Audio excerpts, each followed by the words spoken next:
যারাই জোট গঠন করেছে এনসিপি বলেন বা ইসলামিক আরও যেই সংগঠনগুলো আছে, তারা স্বাধীনতার বিপক্ষের শক্তিদের সাথে তারা জোটে ঐক্যবদ্ধ হয়েছে। উনি একটা দলের প্রধান, উনি আমার মুরব্বী, অনেক বয়সে অনেক বড়, অনেক বড় আমার চেয়ে বয়সে। আমি মোটেও চ্যালেঞ্জ মোকাবেলা করছি না, মোটেও না, মোটেও না। এই মিরপুরে আমি দীর্ঘ 40 বছর অধিক সময় এখান থেকে ছোট থেকে বড় হয়েছে। আমার জন্ম ঢাকা 15 আসনের মণিপুরে। ঢাকা 15 আসনের 4টি ওয়ার্ড নিয়ে গঠিত। একটা হলো মিরপুর থানার 13 নম্বর ওয়ার্ড, কাফরুলের 4 নম্বর ওয়ার্ড, 14 নম্বর ওয়ার্ড এবং 16 নম্বর ওয়ার্ড। এই 4টি ওয়ার্ডে আমি বহু আগের থেকে, আমার জন্ম 13 নম্বর ওয়ার্ডে মণিপুরে। তো ছোট থেকে বড় হয়েছি এই বৃহত্তর মিরপুরেই।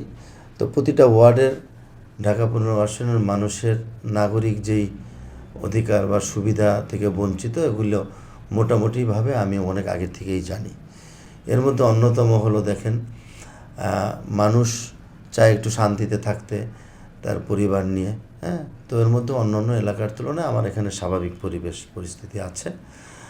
আর দ্বিতীয়ত, মহিলারা সারাদিন বাসা বাড়িতে কাজ করে, তারা চায় তার পরিবারকে নিয়ে রান্নাবান্না করে খাওয়া দাওয়া করে শান্তিতে থাকবে। দেখা যায় রান্নার আগেই পরে সারাদিন গ্যাস নাই।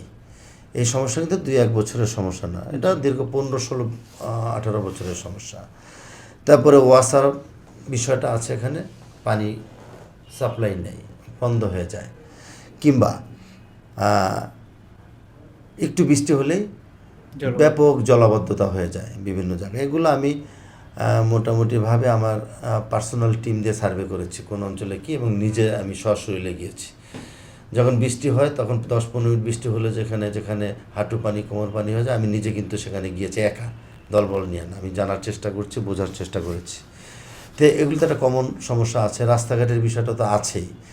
একমাত্র 15 আসনের 4 নম্বর ওয়ার্ড ব্যতীত প্রতিটি ওয়ার্ডের রাস্তার অবস্থা ভয়ানক খারাপ, এবং রাস্তার যেই পরিধি থাকা দরকার সেই পরিধিটা নাই, চিকন সরু। এগুলোকে আগে থেকেই যদি পরিকল্পনা মাফিক কেউ কিছু করতেন, যারা বিগত দিনে যারা এখানে দায়িত্বপ্রাপ্ত প্রতিনিধিরা ছিলেন, তারা এইসব বিষয় নিয়ে আসলে কাজই করেনি। আমরা এই যে বেসিক কিছু কিছু সমস্যা, এই সমস্যাগুলো আমরা অগ্রাধিকার ভিত্তিতে কোনটা আগে করলে জনগণের জন্য ভালো হবে, সেই কাজগুলো আমরা ওই অঞ্চলের জনগণকে নিয়েই, একটা ডেভেলপমেন্ট কমিটি হোক, উন্নয়ন কমিটি হোক, যেটাই হোক, তাদেরকে নিয়েই আমরা এই কাজগুলো অগ্রাধিকার ভিত্তিতে করব। তো আমার লিফলেটে একটা জিনিস দেওয়া আছে, হ্যালো ঢাকা 15, একটা হটলাইন নাম্বার। তো এই হটলাইন নাম্বারে আমার প্রতিনিয়ত একটা কম হলে 10, 15, 20, 25 জন আমাকে ফোন দেয়। আমার ফোন রিসিভ করার জন্য নিয়োগপ্রাপ্ত লোক আছে। যখনই যে কোনো বিষয় হয়, আমি তাৎক্ষণিকভাবে রেসপন্স করে সশরীরে যে সেটাকে সমাধান করার চেষ্টা করি। ফ্যাসিজমরা পালিয়ে গেছে, কিন্তু তাদের রেখে যাওয়া কিছু আবর্জনা এখনও আছে। যে আবর্জনা, যে কিশোর গ্যাংয়ের কথা বললেন, তাদের ছত্রছায়া থেকে তারা, ওই কিশোর গ্যাং তৈরি হয়েছে কেন? ওই 16 বছর আগে থেকে আমাদেরকে শায়েস্তা করার জন্য, বিরোধী মতকে শায়েস্তা করার জন্য, এবং এলাকায় তাদেরকে মাসুলমান হিসেবে প্রতিষ্ঠা করার জন্য। তা আমরা জনগণের ভোটে নির্বাচিত হলে আমরা ইনশাল্লাহ এই মাসুলম্যান কিংবা এই কিশোর গ্যাং ট্যাং আমরা অগ্রাধিকার ভিত্তিতে এগুলোকে পর্যায়ে করে ফাইন্ড আউট করে করে সব ঠিক করে ফেলবো ইনশাআল্লাহ। এটা আমাদের নৈতিক দায়িত্ব এটা।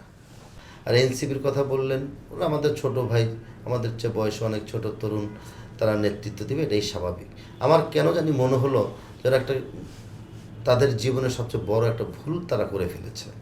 তারা যদি আগের মতোই জুলাই গণঅভ্যুত্থানে যেভাবে তারা নেতৃত্ব দিয়েছিল, তাদের পাশে থেকে আমরা যেভাবে তাদের বড় ভাই হিসেবে তাদের সর্বোচ্চ সহযোগিতা কিন্তু আমরাই করেছিলাম, বিএনপি করেছিল। এখন এনসিপি তাদের ওই জায়গা থেকে বেরিয়ে এসে তারা রাষ্ট্র ক্ষমতায় যাওয়ার জন্য একটা স্বাধীনতা বিরোধী শক্তির সাথে তারা জোট করেছে। এটা জনগণ বিচার বিশ্লেষণ করবে, এবং তরুণ সমাজও এই বিচার বিশ্লেষণ করেই কাকে ভোট দেবে তারা সিদ্ধান্ত নেবে। উনি একটা দলের প্রধান, উনি আমার মুরব্বী, অনেক বয়সে অনেক বড়, অনেক বড় আমার চেয়ে বয়সে। আমি মোটেও চ্যালেঞ্জ মোকাবেলা করছি না, মোটেও না, মোটেও না। কারণ আমি এই মাটিতে আমার জন্ম, এখানে আমি বড় হয়েছি ছোট থেকে, এবং আমি বিএনপি মনোনীত প্রার্থী। এই ঢাকা 15 আসন অতীতের মতো এখনও এটা বিএনপির ধানের শীষে একটা ঘাঁটি। এখানে মানুষ কি চায়?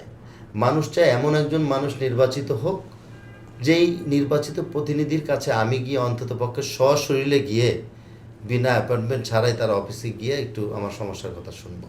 এমন মানুষকে ঢাকা 15 আসনের জনগণ নির্বাচিত করতে চায়। তো এখন দেখেন, আমি তো এলাকার সন্তান, আর যার কথা বললেন উনি এর আগেও 18 আসনে, ঢাকা 15 আসনের 18 সালে এখান থেকে ধানের শীষ প্রতীক নিয়ে নির্বাচন করেছিলেন। সেই নির্বাচনে কিন্তু আমরা তাদেরকে সহযোগিতা করেছিলাম, কারণ আমার সাথে তখন জোট ছিল। যাকে কাছে পাবে, যার এলাকার সন্তান, তাকে জনগণ বেছে নেবে, এটাই তো স্বাভাবিক। দীর্ঘদিন পর মানুষ ঈদের আমেজের মতো উৎসাহ উদ্দীপনা নিয়ে ভোট দিতে যাবে। এই ভোট দিতে যাওয়ার তাদের নিরাপত্তা এবং তাদের সকল সুবিধা নির্বাচন কমিশনকে করতে হবে। সেই নির্বাচন কমিশন একটা ভালো ইনক্লুসিভ নির্বাচন, একটা ভালো নির্বাচন উপহার দেওয়ার জন্য তাদের চ্যালেঞ্জ তো আছে।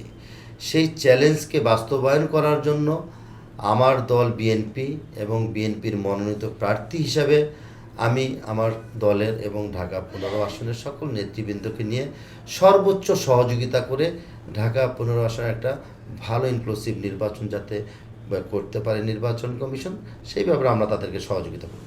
আগামী ত্রয়োদশ জাতীয় সংসদ নির্বাচনে আমাদের প্রিয় ভোটার, সম্মানিত ভোটাররা গিয়ে নির্বিঘ্নে তাদের ভোটটা তারা প্রয়োগ করবে এবং ভোট প্রয়োগের মধ্য দিয়ে তারা যাতে নিজ বাসস্থানে আবার স্বাচ্ছন্দ্যে ফিরে যেতে পারে, সেই নিরাপত্তার ব্যবস্থা আমার দল এবং আমি বিএনপির মনোনীত প্রার্থী হিসাবে আমি আমার প্রিয় ভোটারদেরকে আমি সেটা দিতে বাধ্য।